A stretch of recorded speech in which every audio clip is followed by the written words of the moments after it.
కేవలం ఇది దగాకోరు రాజకీయంలో ఉన్నాడు.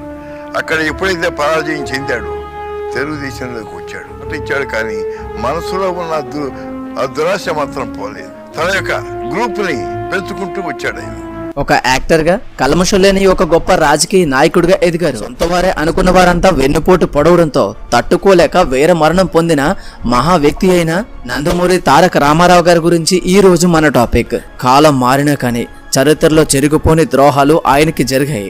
సొంత వాళ్లే అతి దారుణంగా కత్తులు కటార్లు లేకుండా మోసం అనేది వాడి భూమి మీద లేకుండా చేశారు.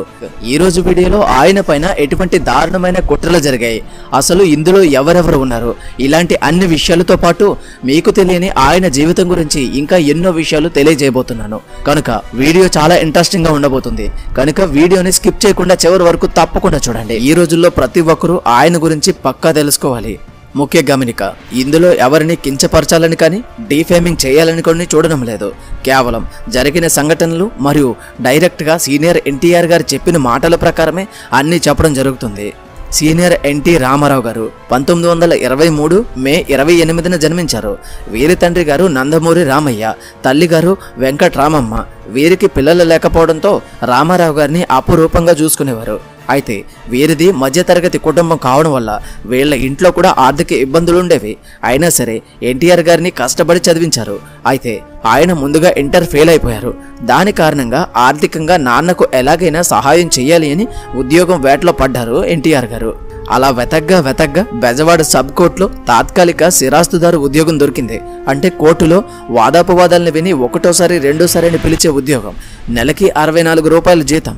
ఈ ఉద్యోగం స్థిరమైనది కాదు కాబట్టి ఒక వ్యాపారాన్ని చేయాలి అని నిర్ణయించుకుని తన ఇంట్లో అద్దెకుండే బట్టల వ్యాపారి సూర్యనారాయణ గారిని సలహా అడిగితే, నువ్వు బీడీ చుట్టల వ్యాపారం రీటైల్గా చేసుకుంటే బాగుంటుంది అని అతనికి మరొక పార్ట్నర్ని సెట్ చేసి ఆ వ్యాపారాన్ని మొదలు పెట్టేలా చేశాడు. వ్యాపారం ఒక పక్క, ఉద్యోగం మరొక పక్క చేయడం కష్టంగా ఉండడంతో తమ్ముడు త్రివిక్రమరావుని షాప్లో పెట్టి తన ఉద్యోగానికి వెళ్ళేవారు.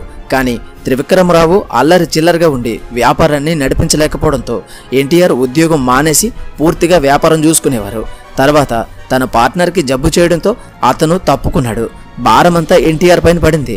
కొన్నాళ్ళకి ఇది కూడా మూతపడింది. కాకపోతే చుట్టలు కాల్చడం మాత్రం బాగా అలవాటైంది. ఆ తర్వాత జనతా పబ్లికేషన్ అనే ఒక ప్రింటింగ్ మిషన్ పెట్టారు. అది కూడా కలిసి రాలేదు. ఆ కష్టాల వలన బందర్ రోడ్లో ఉన్న డాబా కూడా అమ్మేశారు. తర్వాత ఇంటర్మీడియట్ 3వ సప్లిమెంటరీ రాసి పాస్ అయ్యారు. కానీ చదువు మీద ఇంట్రెస్ట్ లేదు, వ్యాపారాలు కలిసి రాలేదు.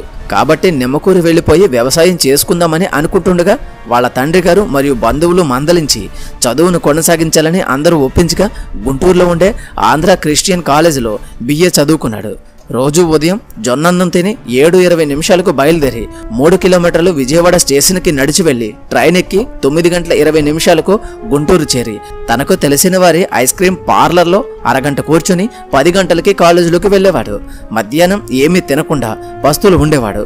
అలాగే తిరుగు ప్రయాణం రాత్రి 10 గంటలకు ఒక ట్రైన్ పట్టుకుని 11 గంటలకు విజయవాడలో దిగి 3 కిలోమీటర్ల ఇంటికి నడిచి వచ్చేసరికి 12 గంటలయ్యేది. కేవి గోపాలస్వామి అనే వ్యక్తి కాలేజీలో చదువుతున్న స్టూడెంట్స్ అందరినీ పిలిపించి వాళ్ళకి నాటకాలు నేర్పించి నాటకాల పోటీలు పెట్టడం, అలాగే కాలేజీలో కూడా నాటకాలు వేయడానికి తగిన ప్రాచుర్యం కల్పించేవారు. ఆ విధంగా బలిదానం నాటకంలో ఎన్టీఆర్ మహారాజుగా చేశారు. అలా అన్ని నాటక సమాజాల్లో ఎన్టీఆర్ నటించి మంచి పేరు తెచ్చుకున్నారు. స్టూడెంట్స్ అసోసియేషన్ని డ్రామాటిక్ అసోసియేషన్గా మార్చి ఎన్టీఆర్ని వైస్ ప్రెసిడెంట్గా చేశారు. ఆ విధంగా కాలేజ్కి చాలా మంచి బహుమతులు, మంచి పేరు తెచ్చాడు. ఆ తర్వాత తన తమ్ముడు పెళ్లి విషయంలో తన చిన్నాన్నతో జరిగిన వాగ్వాదం మరియు ఎన్టీఆర్ గారు చేసిన శపథం కారణంగా తనకు ఉన్న 6 ఎకరాల భూమిని మొత్తం తమ్ముడికే రాసి ఇచ్చేసి తన తమ్ముడికే పెళ్లి చేసేశారు. ఈ విషయంలో కృష్ణా జిల్లా ప్రజలు ఇప్పటికీ ఎన్టీఆర్ గొప్పతనం గురించి గర్వంగా చెప్పుకుంటారు. అప్పటికి ఎన్టీఆర్ వయసు కేవలం 23 సంవత్సరాలు మాత్రమే. ఆ విధంగా తన చిన్నాన్నతో చేసిన శపథాన్ని నెగ్గాడు. ఈలోగా ఎన్టీఆర్కి కొడుకు పుట్టాడని తెలిసింది. ఎన్టీఆర్ BA చివరి సంవత్సరం చదువుతున్నాడు. నాటకాలు వేస్తూ ఉద్యోగాలు వెతుక్కోవడం మొదలుపెట్టారు. ఈ ప్రాసెస్లో ఎయిర్ ఫోర్స్లో పైలట్గా ఎగ్జామ్ రాస్తే అందులో సెలెక్ట్ అయ్యి ట్రైనింగ్ కూడా వెళ్లారు. ఆ ట్రైనింగ్ విజయవంతంగా పూర్తి చేయడంతో డెహ్రాడూన్ ఎయిర్ ఫోర్స్లో జాయిన్ అవ్వమని ఆయనకి ఒక లెటర్ అండ్ రైల్వే టికెట్ కూడా వచ్చింది. ఆ లెటర్ చూసిన తల్లిదండ్రులు, పెద్దనాన్న, పెద్దమ్మ భయపడిపోయి వద్దనేశారు. తన భార్య బసవ తారకమ్మ గారు కూడా పెద్దగా ఆసక్తి చూపించలేదు. దానితో ఆయన కూడా ఆ ప్రయాణాన్ని విరమించుకున్నారు. మళ్ళీ నాటకాలు వేస్తున్నారు. ఇలా కాదని తనే ఒక సొంతంగా ఒక సంస్థను ఏర్పాటు చేయాలని నేషనల్ ఆర్ట్స్ థియేటర్ అని ఒక సంస్థను స్థాపించారు. అందులో కొన్ని రూల్స్ పెట్టుకున్నారు. ఎవరి ఖర్చులు వాళ్లే పెట్టుకోవాలి, సొంత లాభం కోసం చూడకూడదు, స్వతంత్ర ఉద్యమం గురించి పాటుపడే నాటకాలు వేయాలి అని కొన్ని రూల్స్ పెట్టుకున్నారు. ఈ సంస్థని తమ్ముడు త్రివిక్రమరావు మరొక బంధువు పొండరేక అక్షయ్ గారికి అప్పజెప్పి తన ఉద్యోగ ప్రయత్నాలు చేసేవారు. ఈ సంస్థ తరపునే సావిత్రి గారు ఒక నాటకం వేశారని సావిత్రి గారి బయోగ్రఫీలో చెప్పారు. అయితే కొంతకాలానికి గుంటూరులో సబ్ రిజిస్టర్గా ఉద్యోగం వచ్చింది. కానీ మరొక పక్క మూవీస్లో మంచి మంచి పాత్రలు ఉన్నాయని లెటర్స్ వచ్చేవి. ఏది లెక్క చేసేవారు కాదు. కానీ ఒకసారి తన అదృష్టాన్ని పరీక్షించుకుందామని అనుకుని జాబ్ లీవ్ పెట్టుకుని మద్రాసు వెళ్లారు ఎన్టీఆర్ గారు. అక్కడ ఒక మంచి హీరో పాత్ర వచ్చింది. అయితే ఎన్టీఆర్ గారికి సహాయం చేసిన పుల్లయ్య గారు హీరోగా చేసే ముందు నేను తీసే మన దేశం అనే మూవీలో ఒక పాత్ర ఉంది, చెయ్యాలి అనగా సరే అని ఒప్పుకున్నారు. ఈ పల్లెటూరి పిల్ల మన దేశం సినిమాలకి నిర్మాత మోర్జాపురం శ్రీ రాజా సాహెబ్ గారు. ఆ విధంగా 1949లో మన దేశం సినిమాలో బ్రిటిష్ వారి ఇన్స్పెక్టర్ గా పాత్ర పోషించి ఆ సీన్లో లీనమైపోయి అందరినీ నిజంగానే లాఠీ చార్జ్ చేసి కొట్టేశారు ఎన్టీఆర్ గారు. అక్కడ ఉన్న వారందరూ ఆయన్ని పట్టుకుని అతని ఆవేశాన్ని చలార్చారు. ఎల్వి ప్రసాద్ గారు ఇంత ఆవేశం ఏంటయ్యా అని అడిగి యాక్టింగ్ మాత్రమే చేయాలని చెప్పి కొన్ని మెలకువలు చెప్పారు. ఆ విధంగా హీరోగా నటించిన మొదటి సినిమా పల్లెటూరు పిల్ల 1950 ఏప్రిల్ 7న విడుదలవి సూపర్ హిట్ కొట్టింది. ఆ తర్వాత జీతం ఇచ్చే విధంగా కాంట్రాక్ట్ చేసుకున్నారు. ఈ కాంట్రాక్ట్ ప్రకారం మొదటి సంవత్సరం నెలకి 500 రూపాయలు, సినిమాకి 5000 రూపాయలు, రెండవ సంవత్సరానికి 750 రూపాయలు, సినిమాకి 7500 రూపాయలు. ఈ విధంగా అగ్రిమెంట్ చేసుకుని సావుకారు నటించారు. ఆ తర్వాత పాతాళ భైరవి అనే మూవీ తీసి 1951 మార్చి 15న విడుదల చేశారు. మొదట్లో అంతగా ఆడకపోయినా గానీ 15 రోజుల తర్వాత సూపర్ డూపర్ హిట్ కొట్టేసింది. ఏకంగా ఈ సినిమాలు చూడడానికి బండులు కట్టుకుని మరీ వచ్చేవారట. అలా ఆ విజయం తర్వాత తాను అప్పటి నుండి ఇంకా చాలా మూవీస్ చేయడం, తిరుగులేని హీరోగా పేరు తెచ్చుకోవడం జరిగింది. దేవుడి పాత్ర ఏదైనా సరే ప్రజలు నిజమైన దేవుడే అనుకునే విధంగా ఉండేది. దాని కారణంగా ఆయన దేవుడి వేషంలో ఉండే అన్ని ఫొటోస్కి హారతులు ఇచ్చేసేవారు, ఇంట్లో పెట్టుకుని పూజించుకునేవారు. ఇలా ఎంతో సాఫీగా సాగుతున్న ఆయన జీవితంలోనికి ఒక్కసారిగా రాజకీయ ప్రవేశం జరిగింది. ఈ రాజకీయ ప్రవేశం జరిగిన తర్వాత నుంచి ఆయన జీవితం అల్లకల్లోలంగా మారిపోయింది. ఆయన జీవితం గురించి మనం మాట్లాడుకుంటే రాజకీయానికి ముందు ఒక శకంగాను, రాజకీయం తర్వాత ఒక శకంగాను మనం చూసుకోవచ్చు. అలానే ఆయనకి జరిగిన మోసాలు, దారుణాలు, వెన్నుపోట్ల గురించి మాట్లాడుకుంటూ పోతే ఒక రోజు కూడా సరిపోదు. కనుక ఆయన జీవితం గురించి ఇప్పుడు మీకు నేను క్లియర్గా షార్ట్గా తెలియజేస్తాను, చివరి వరకు తప్పకుండా చూడండి. అయితే ఆయన ముందుగా తన టీడీపీ అనే పార్టీని 1982లో మొదలుపెట్టారు. అలా మొదలుపెట్టి ఒకే ఒక్క సంవత్సరంలో అంటే 1983లో సీఎంగా గెలిచారు. అలా గెలిచినా సరే ఆయన కేవలం ప్రజల కోసం మాత్రమే పనిచేశారు. అటు మూవీస్లో మాత్రమే కాదు, నిజ జీవితంలో కూడా ఒక మహాశక్తిగా మరియు ప్రజల నాయకుడిగా పేరు తెచ్చుకున్నాడు. ఆయన ఇంకొంతకాలం రాజకీయాల్లో ఉంటే ప్రధానమంత్రి కూడా అయ్యేవారు. అంతలా ఆయన ప్రగతి పెరిగింది. కానీ అలా జరగకూడదు అని ఆయన మీద ఎన్నో కుట్రలు చేయడం మొదలుపెట్టేశారు.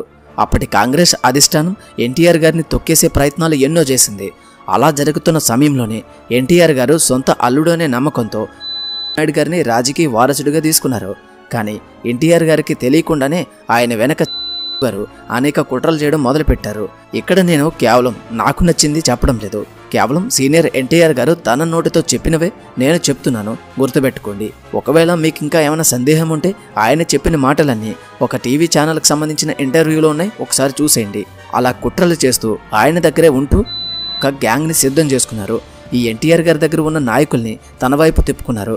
ఎన్టీఆర్ గారికి రాజకీయ సపోర్ట్ లేకుండా చేసేసి అవిశ్వాస తీర్మానం ద్వారా ఎన్టీఆర్ గారిని పదవి నుండి దింపేశారు.